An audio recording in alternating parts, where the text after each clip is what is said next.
All right, I'm going to go and show you this import leads tab here. So if you click into it, you can click this button and upload your CSV. I would recommend uploading a CSV with a minimum of 500 leads. Now, within that CSV file, the only thing that you need is a column with email addresses. And so as long as you have that, you should be good.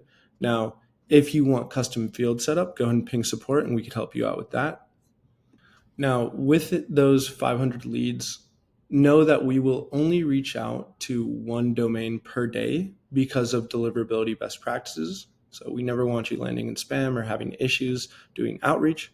And so we follow those best practices, which tell us that we can only contact one domain a day. So if you have Jeff and Jack at lavender.ai, we will contact Jeff at lavender.ai. And then the next day we'll contact Jack, but we'll never contact them on the same day. Match rate is a big consideration here. So I mentioned adding a minimum of 500 leads. The reason being is because more is more with Aura. So if you can add 10,000, that's going to be much better than adding 500.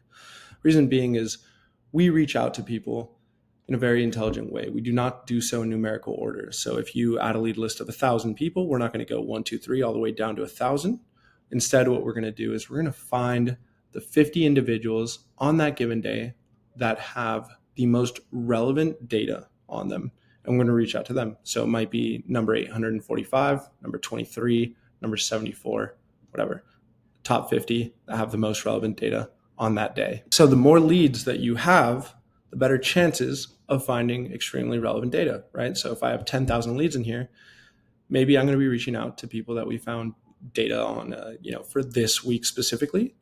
But say that you don't have, that many leads and you add 1,000, maybe we're reaching out to people, that have data within the last 2 months. And so the furthest back we'll go is 3 months when it comes to data. Now, adding a minimum of 500 leads is also very important because of match rate. So match rate has certain filters. So number one is validation. If I throw in a lead list of 500, maybe some of those emails are not validated. So that person left the company, that email doesn't actually exist. I don't know. It could just be the case that those emails are not validated. And so think, if I'm at an 80% validation, then I'm coming into this with 400 leads, not 500. Then we have the buyer filter. So if I scroll down on Train On Company, we have a buyer filter here, these roles and departments. And so if your buyer does not match these roles and departments, that's a separate filter that will reduce your lead list size. So if you're now at 400, say that another 100 are taken off, and so that's 300 now. Relevant data. So we'll only reach out to individuals that have relevant data on any given day.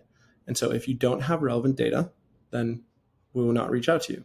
Now, we can remove a lot of these filters by doing a few things. So number one, with these roles and departments, in plain English, I could just type, all roles, all departments, and that'll work for the buyer filter. So that completely clears that one out. And next, to remove the trigger requirement, so it's hidden under here, you will click this signal required button. You will unclick it. And when you remove this trigger, we no longer have to find relevant data on any given day. Now, your emails might look a little bit different. And so what I would recommend is generating some emails and then going back into the instructions and fixing any issues that you find there, or just tweaking messaging however you feel fit based on this new toggled requirement. Now, this is all for the import leads tab. And say that you didn't want to do the CSV option and you wanted to go to Salesforce, go for it. Do Salesforce. And just know that we will take your lead list however it looks. And so if you're consistently updating it, week after week, that's what we're going to see and that's what we're going to run with. So don't feel the need to, make any changes or import anything. What you have in Salesforce is what we will see. After you launch, so I'm going to hop over to this agent here. You can always add more leads. So I already have 2 lead lists in here. This is an agent that is active. I can go ahead and import more leads here and just throw in a CSV file. Also, once you launch your campaign, you'll see that there's a leads tab.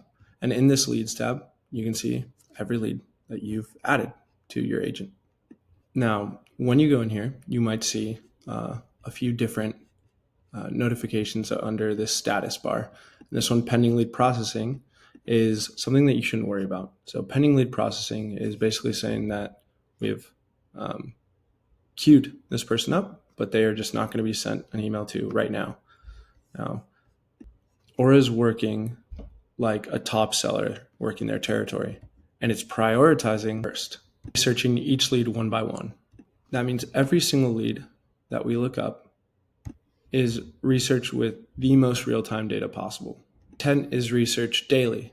And so what you might notice is that the send rate might change every single day because we have found, this relevant buyer trigger, the data point on that given day. And so this number might fluctuate and the amount of people that you can send to on any given day will change. Now, last thing, after Aura has gone through the cadence of reaching out to these individuals, after that last point of contact, Aura will wait 30 days. And after those 30 days, Aura will basically turn back on and start listening for intent again. And so if it finds an individual that you've already reached out to after that 30-day pause that has some relevant intent data, we will reach out to them again. And that's that fourth point in the cadence where we send another email. If you have any questions about leads, importing leads, how to use the tool here, make sure to just reach out to support and we'll help you out.